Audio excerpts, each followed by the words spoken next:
Welcome everyone to an awesome Ask the Experts panel here at Build.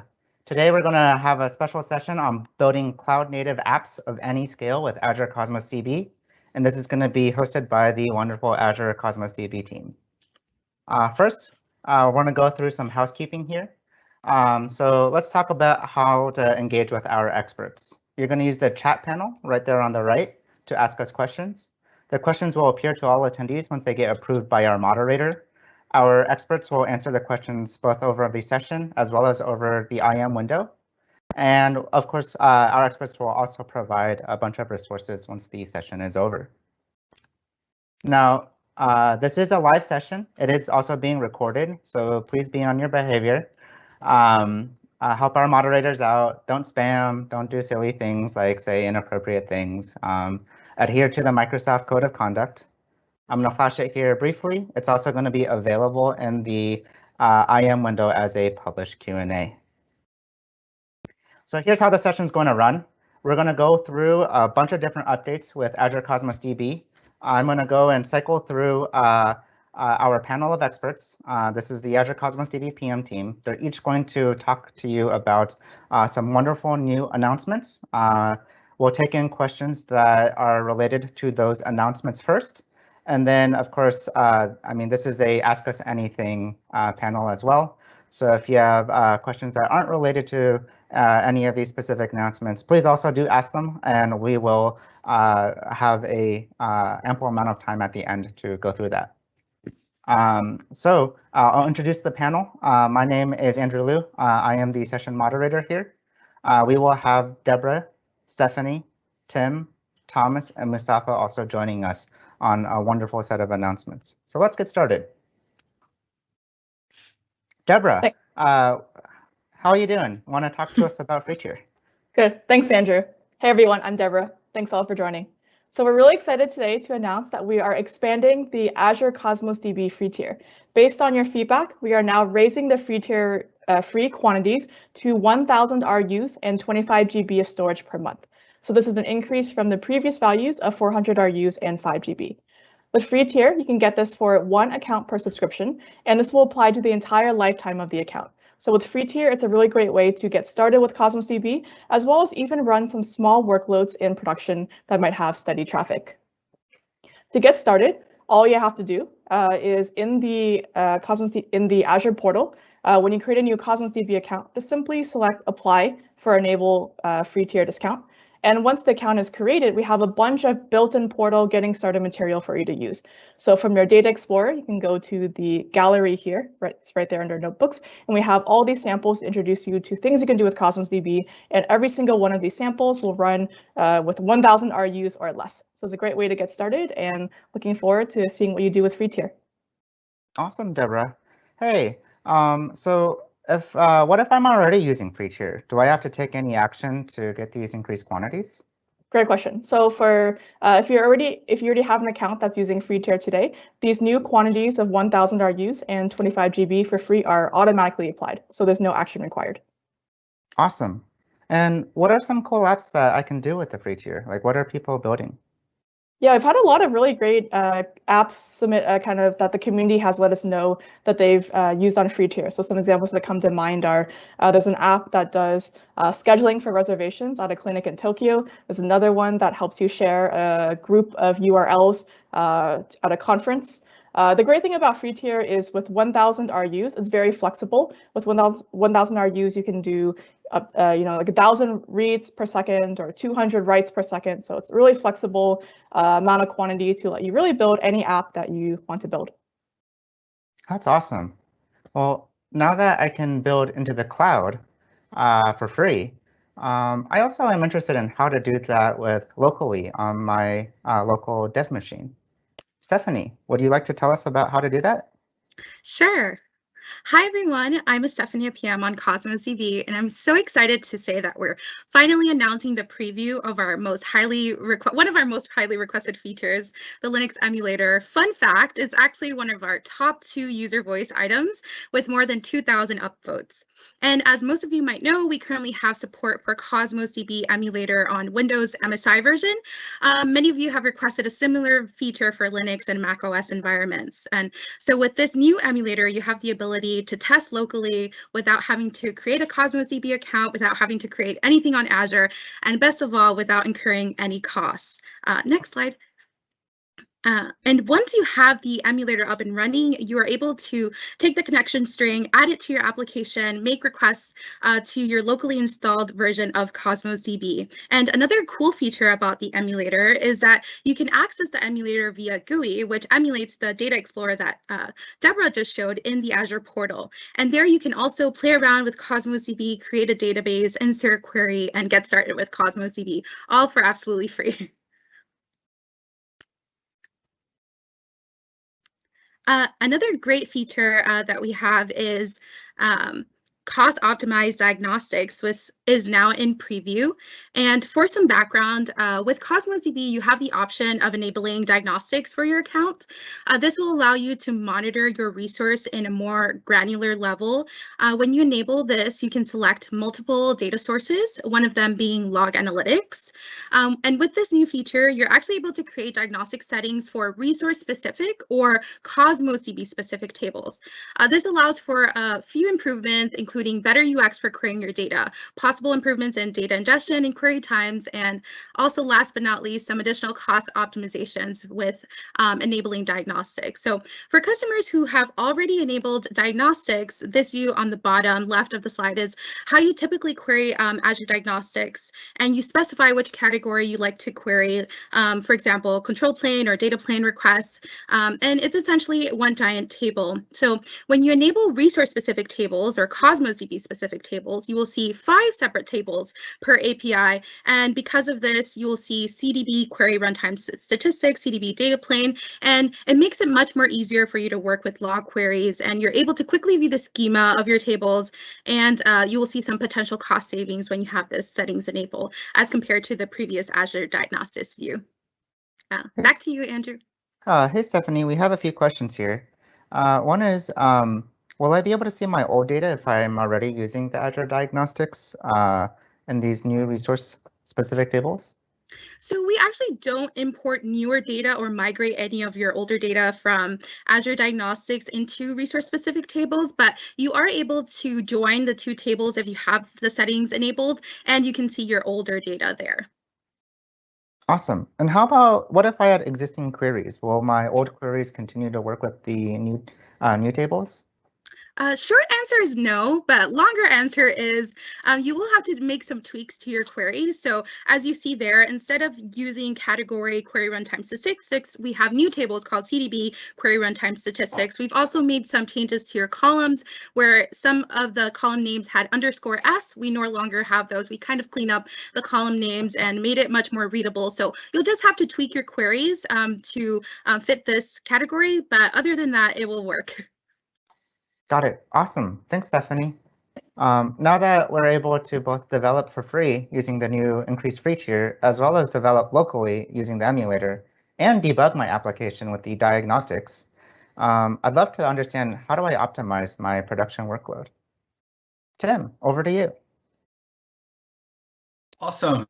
Thanks, Andrew. So integrated cache is aimed at just that, taking an existing Cosmos DB workload and optimizing costs. So with the integrated cache, obviously it's an in-memory cache in Cosmos DB. You can get lower cost for reads without making any major code changes to your application. Because the integrated cache is built into Cosmos DB, it uses the same SDK and connection string as the rest of your Cosmos DB data. So in order to utilize the feature, you don't have to write any custom code or new business logic for populating the cache and validating the cache, or even reading the cache. And obviously, because it's Cosmos DB, it has built-in support and turnkey support for multi-regions. Now, on the next slide, we'll take a deep dive into how the integrated cache works. Now, the integrated cache is built in to something called a dedicated gateway. And a dedicated gateway is a new concept in Cosmos DB. Now, in the past, your app would connect maybe directly to Cosmos DB or connect to, our standard gateway. With the dedicated gateway, if you wanted to use the integrated cache, what you'll do is create a dedicated gateway that has the integrated cache built in, and now your app will connect to the dedicated gateway that will both route your requests to your backend partitions, as well as have the cache. The idea is if you ran the same query or point read again and again, it would go to the dedicated gateway, hit the cache, and be returned without utilizing any of your request units. Wow, that's awesome, Tim. There's a few questions here. One is, how does the integrated cache billing work? So the integrated cache is actually free. The billing is based on the dedicated gateway instance that you provision. So that dedicated gateway that you see in the middle of the screen, it basically handles routing requests, and it also has a significant amount of memory available for caching. So that's billed hourly, just like your RUs. So you can basically pick from a selection of different sizes for your dedicated gateway based on the amount of memory that you'll need for caching. Got it. And now that I have the cache set up, how does that work for queries? I understand point reads, but does this have a query engine? That's a really great thought and a good thing to bring up. So basically, if you run a query through the cache and then you run the same query again, that repeated query will hit the cache and won't utilize any of your RUs. So effectively what we're doing is we're taking all your queries and transforming them into a key value lookup automatically, where the key is the query text, and then the values, the query results. What's really cool about this is you don't need to make any code changes or any changes at all into how you run your queries in order to utilize the cache. All the same best practices and the same code that you would have used for queries in the past will work whether your query goes to the cache or is executed on our backend query engine. Now that we have the integrated cache, another question that commonly gets asked is, how should I think about Azure Redis? Do I no longer need to use Azure Redis cache? Yeah, it's a really great thought, and they both have, great places in any kind of architecture on Azure. The integrated cache has a really narrow focus. The great thing about Azure Cache for Redis is you can use it with pretty much any database out there. The integrated cache is optimized specifically for use with Cosmos DB. So if you were using, let's say, another database on Azure, like Azure SQL, you would obviously want to use Azure Cache for Redis because it can be used with any database. The integrated cache is optimized specifically for existing Cosmos DB workloads. So if you have an existing Cosmos DB application that you maybe wrote before, that works. The idea with the integrated cache is you can leverage the benefits of caching with minimal code changes. Awesome. And how does the integrated cache do cache invalidation? Are there different options available for tuning this? Yeah, so the integrated cache is an LRU, least recently used cache with TTL.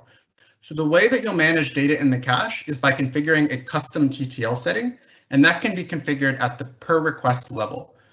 So if you had particular queries where you wanted to configure a basically maximum cache staleness for those queries, you could go and configure that on a per query basis. So if you, let's say, set that to 5 minutes, you'd get a guarantee that the query results, when they hit the cache, will never be more than 5 minutes stale.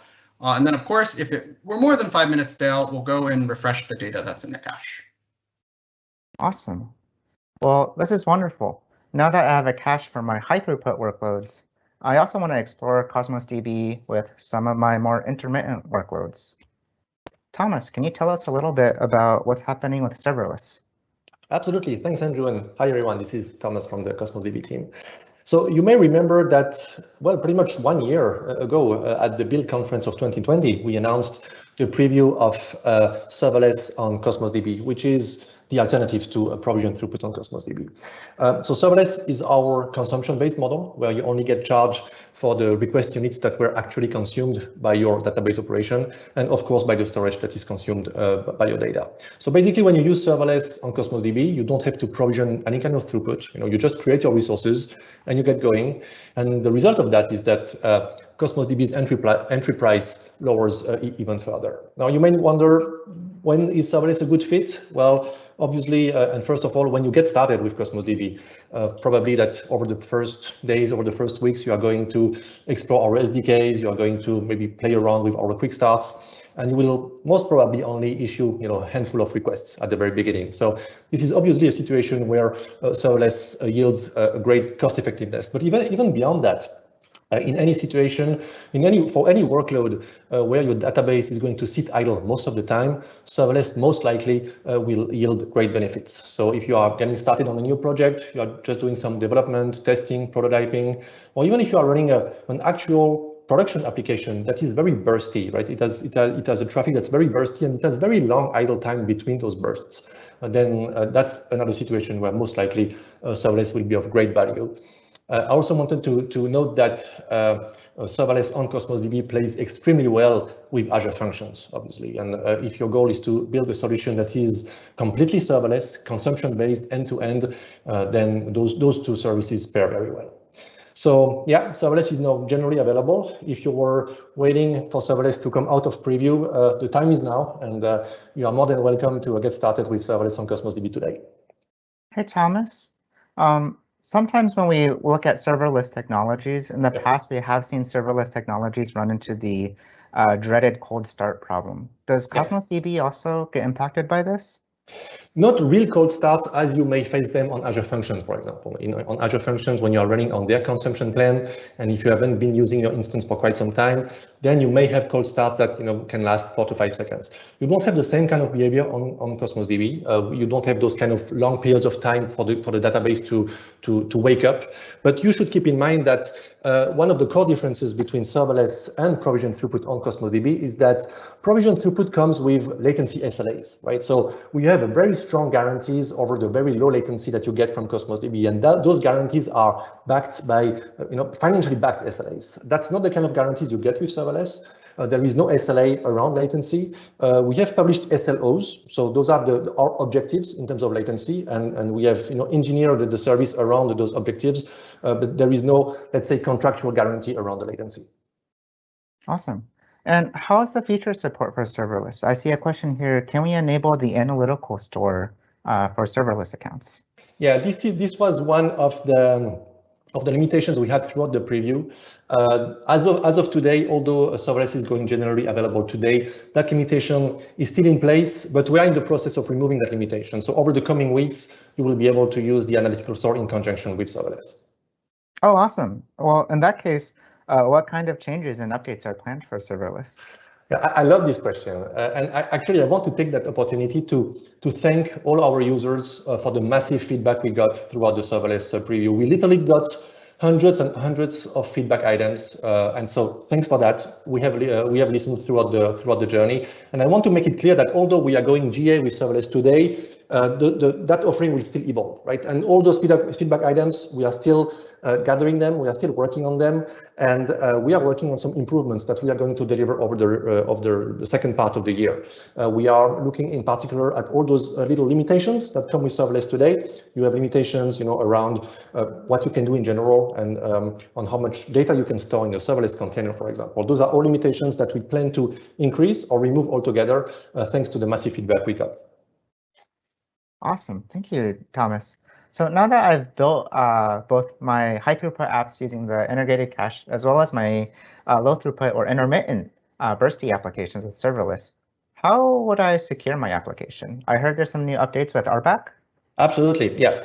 And this is another big update for us from a security perspective. That new role-based access control with Azure Active Directory that has been in preview since the beginning of the year is also going generally available as of today. And really, this is a big update. I like to think about that feature about it's pretty much the most important security update we ever had on Cosmos DB. It is essentially the next generation of access control on Cosmos DB. Now, most of you probably use what we call the primary key today to connect to your Cosmos DB account and to authenticate your database operations. Our role-based access control gives you an alternative to that. So if you don't want to use the master key now, you can use an Azure AD identity instead. And so if your goal is to get completely rid of primary keys, and if you really want to use Azure Active Directory as the end-to-end vehicle of authentication and authorizations throughout your solution, This is something that's possible today. What's very nice on top of that is that this feature has introduced a very fine-grained permission model that lets you create and assemble roles based on permissions that are very granular. And that lets you do things that were just impossible before. For example, if your requirement is to make sure that your client application is only allowed, let's say, to do document lookups by ID, but is not allowed to either run a query or read from the change feed. That was something that was not only challenging, but impossible to do with the primary keys before.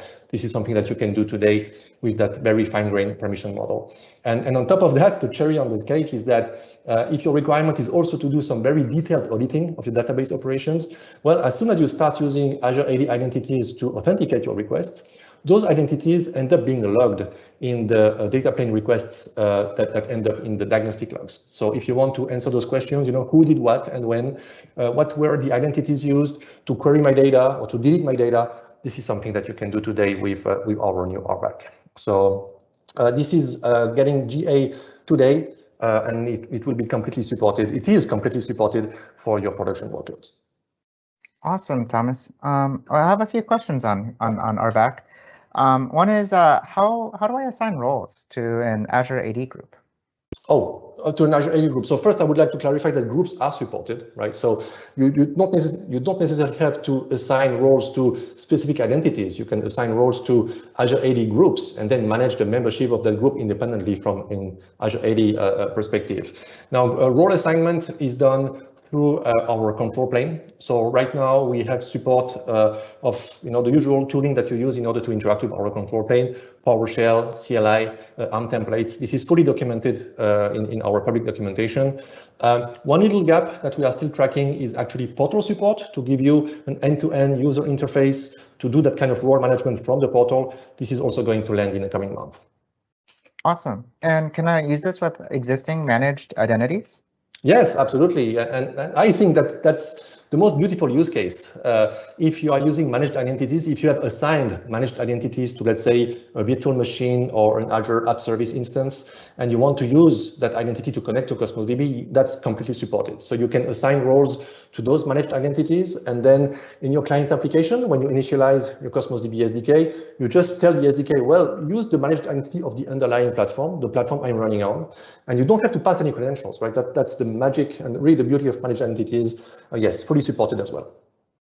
Oh, cool. And is RBAC available for existing Cosmos DB accounts? It is. It is enabled for all the accounts. All you have to do is to start creating roles, assign roles to identities, and you'll be good to go. Perfect. So I really love security. And I heard there's also another security feature here that we're releasing at Ignite. Can you tell me a little bit about it? Oh yeah, I would be more than happy to do that. And you might think, okay, we went through an amazing lineup of great announcements. That must be it, right? There is no way the Cosmos DB team can deliver even more than that. Well, you should never underestimate us because today I am particularly excited to announce the preview of Always Encrypted on Cosmos DB. This is another huge milestone for us because with this release, Cosmos DB is the very first non-relational database to enter the Always Encrypted family.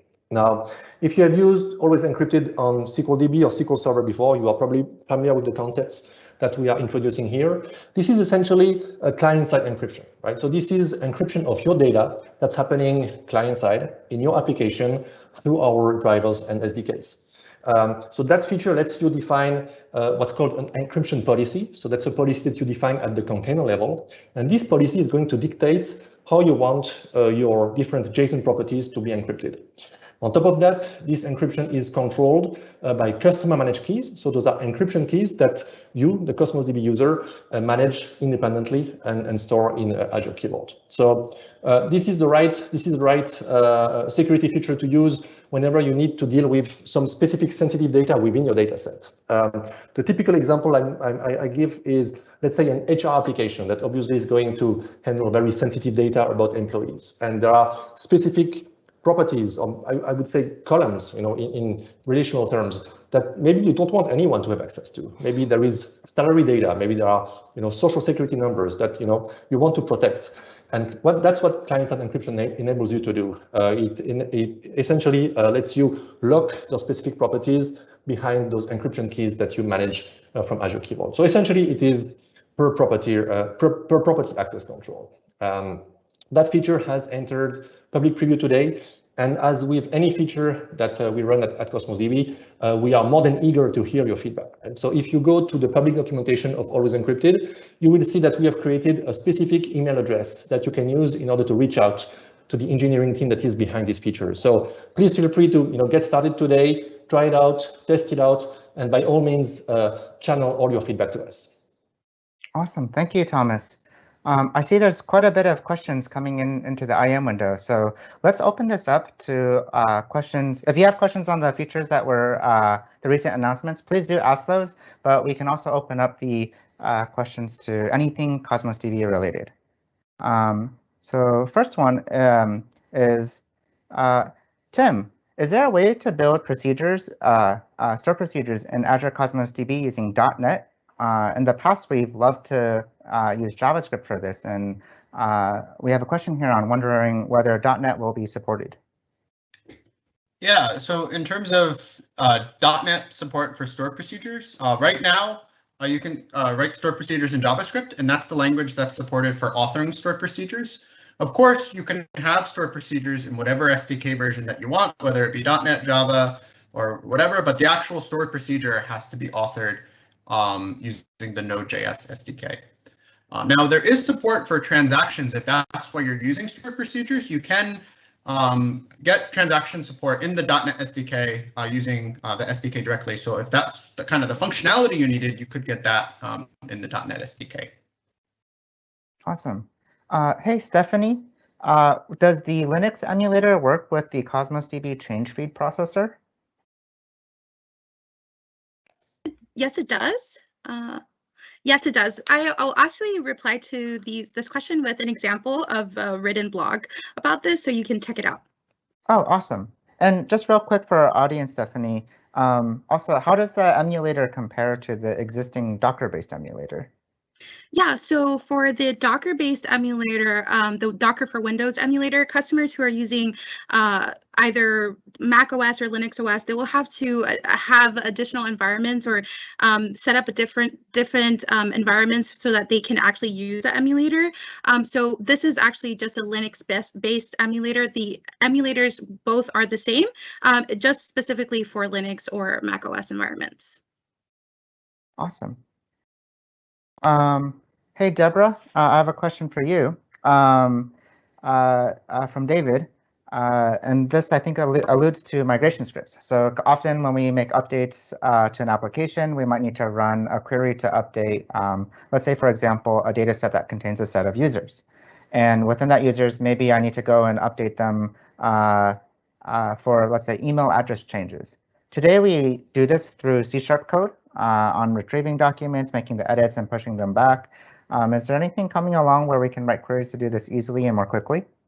Yeah, great question. We have a couple of features coming out in the SDK that are currently in private preview, so we can share the links after. I'll paste them in the chat. A couple of features to help make operations like these easier.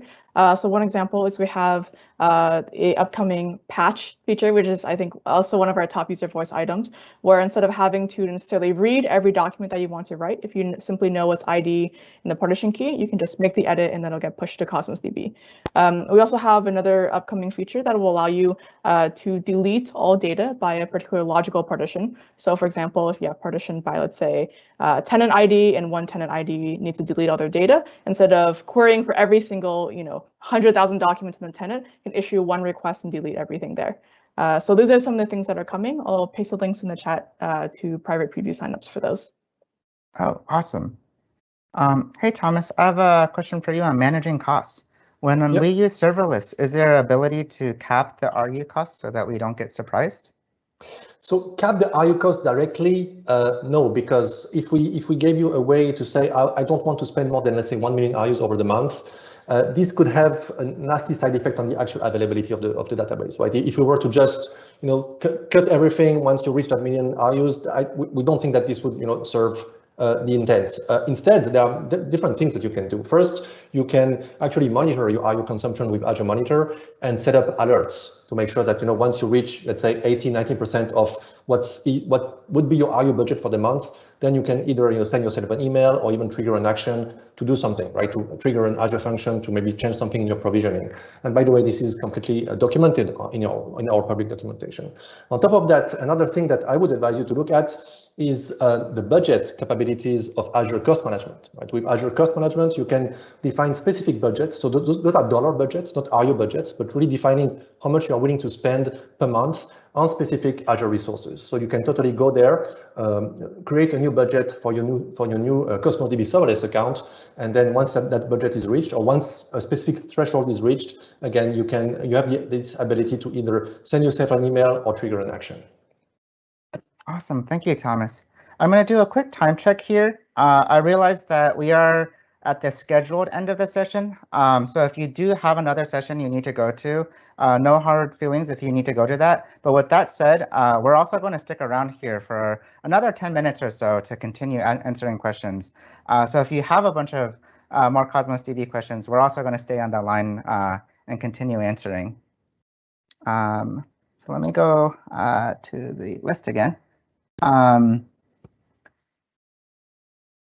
Tim, we have a question here. One of the challenges we've run into historically is how do we keep our records in sync? So, for example, we might have some relational data that we're bringing into Cosmos DB, we might be also syncing data across Cosmos DB using the change feed. Do you have any advice for how to accomplish this for large-scale applications? And are there any best practices on how to do this? Yeah, so if you need to keep data in sync between two locations, whether it's maybe two different collections in Cosmos DB, two different containers, maybe two different partitions, or maybe even Cosmos DB in another database entirely, the change feed from the Cosmos DB side is a really great way to subscribe to changes, process the change, and then go replicate it to whatever destination it may be. There's something really cool called the change feed remaining work estimator that actually tells you how far behind you are in processing the change feed. So if you were replicating data from one place to another, you could use the change feed remaining work estimator to monitor, right? If you ever fell, significantly behind in replicating the changes. Awesome. Hey, Thomas, we have a question here on serverless. Is it possible to switch from serverless to provisioned? Today, that is not provided turnkey. So today, unfortunately, if you had the desire to switch back and forth between those two models, what you would have to do today is to actually migrate your data. So if you are running on a serverless account and you would like to switch either the entire account or some collections of that account in provision throughput mode, then you would need to create a second account in provision throughput and just migrate the data to reach your goal. This is actually an item that is pretty high on the feedback that we got throughout the preview. And what I can share with our attendees today is that we are actively working on a solution that will actually be a turnkey migration. And our goal is to provide a way for our customers and users to just flip a switch and say, okay, that collection or that account that used to be serverless, I want now I want to run it in provision throughput, and also the other way around. Oh, that's exciting. Yeah. Another one for you, Thomas. Are there any books, online tutorials, or other resources for learning how to design a data model on Cosmos DB? Yeah, that's a wide question. I would start answering that question saying that any relevant and general NoSQL material about how to do NoSQL data modeling probably applies to Cosmos DB being a document database that is non-relational, and there are obviously plenty of resources online. If you want to go a bit deeper and a bit more specific on Cosmos DB, we do have some resources on our public documentation. There is one example that actually I wrote a while back, but I think it's still very relevant on how to iterate on a data model and at every step of the way, measuring your performance, measuring how much RUs you are consuming from your requests, and optimize that in a very iterative manner. So I would advise looking at that, and I can paste some link here in the chat. Another good resource, obviously a good resource because that's one of the talks I gave also, I think more than a year ago, is it was a talk about how to approach Cosmos DB when you are a relational developer, right? A relational database user. What are those best practices or habits that you need to break and what's the kind of change of mindset that you need to embrace in order to be successful on Cosmos DB. So this is actually a session that was delivered, I think, at Ignite 2019. But again, this is still extremely relevant because nothing fundamentally has changed from that perspective. Again, I will see if I can paste some links here in the chat for our attendees. Awesome. That would be much appreciated, Yep. Thomas. Hey, Stephanie, we have a question here on the deprecation of Azure Storage Explorer. We have someone who says here, it sounds like the deprecation of Cosmos DB functionality in the Azure Storage Explorer was much missed. Are there any plans for another desktop app or maybe to support Cosmos DB in the Azure Data Studio? Oh, that is a great question, and that is great that you ask. We are actually in the works. We're collaborating with Azure Data Studio to create a Cosmos DB extension and supporting all APIs. I think we're going to go with MongoDB as an initial scope, and we would love to get feedback on that if you have any more additional interests on what you'd like to see on a desktop tool, but that is definitely on the works. Awesome. Can't wait to see that. Let's see. Next question is, Tim, are there any plans for Cosmos DB and Event Grid capabilities?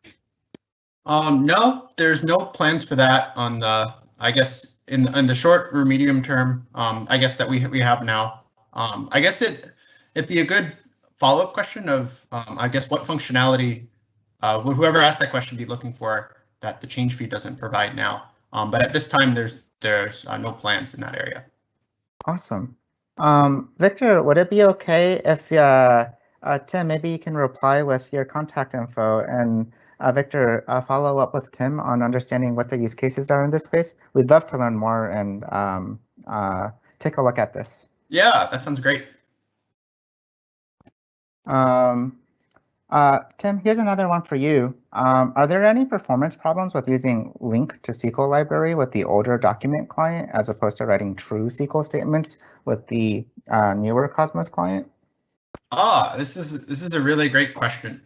So the way link queries work in our SDK is we basically take your link query and we just translate it to a SQL query. So if you wrote out that identical SQL query and ran that, it'll have identical and same latency, same RU charge to the link query. So my recommendation would be just write in whatever you prefer, whether it be link or SQL. If you're using an older SDK or a new one, either way, it should be okay.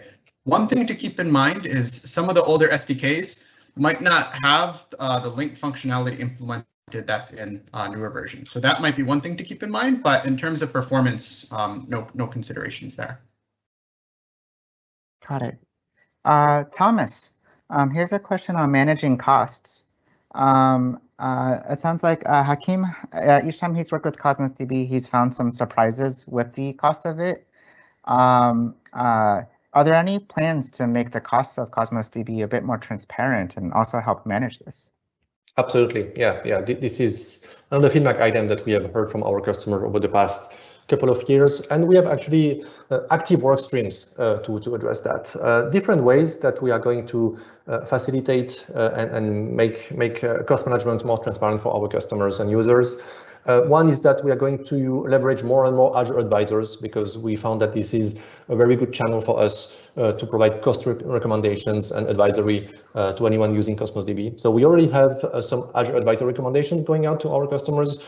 Recently, we've introduced one to promote autoscale as being a way to optimize your costs and save on costs. Another couple of them that are being pushed to free tier customers, for example, to help them also understand really what is the free tier and beyond which threshold they are going to get billed. So we are going to invest more and more on Azure advisors. And besides that, we have some projects going on with Azure Cost Management to bring better clarity around Cosmos DB costs directly embedded in the Cosmos DB resource blade on the portal. So You may have seen that for some of you, new links have started to appear on the Cosmos DB resource blade. There is a new show cost link that some of you may have started to see. This is one sign of that collaboration that we are working on with Azure Cost Management. It's only the beginning. Our goal eventually is to have a much deeper integration of costs within our resource blade to make it even easier for you to understand how much you are spending on Cosmos DB and what actions you can undertake in order to optimize those spendings. Awesome. I think we have time for one more. This one is for Tim from David. Pagination has been a challenge for us while we deliver APIs via Azure Functions for retrieving data from Cosmos DB using the continuation token. We've also tried offset limit and found the performance in RU to be a bit on the high end. Are there any suggestions, best practices, or improvements coming into this area? That's a great question. So our recommendation is, wherever possible, you want to use continuation tokens. Continuation tokens help the query engine prevent or needing to do like additional repeated work, right? Where let's say you process the first page of results, think of the continuation token as a bookmark, so it can pick up what left off without needing to go and repeat all the work it did to basically return the first page of results. So for pagination, our recommendation is to use continuation tokens. Now, there's another option that exists, offset limit, where you can offset by a certain number of records and basically limit your results to a certain number of records, a certain number of documents.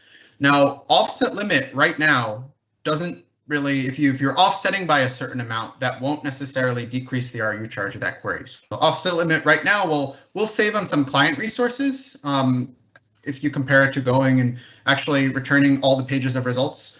But it won't save on the server side RU resources. Now, in the upcoming year, we're actually planning some investments to optimize offset limit. These aren't available just yet, but in the future, if you do happen to be using offset limit queries, you might notice some improvements here. But nonetheless, even when those are available, our recommendation is, wherever possible, use continuation tokens. Awesome. Thank you, Tim. And being respectful for all of our other speakers here at Build, I would absolutely encourage you to check out the other sessions.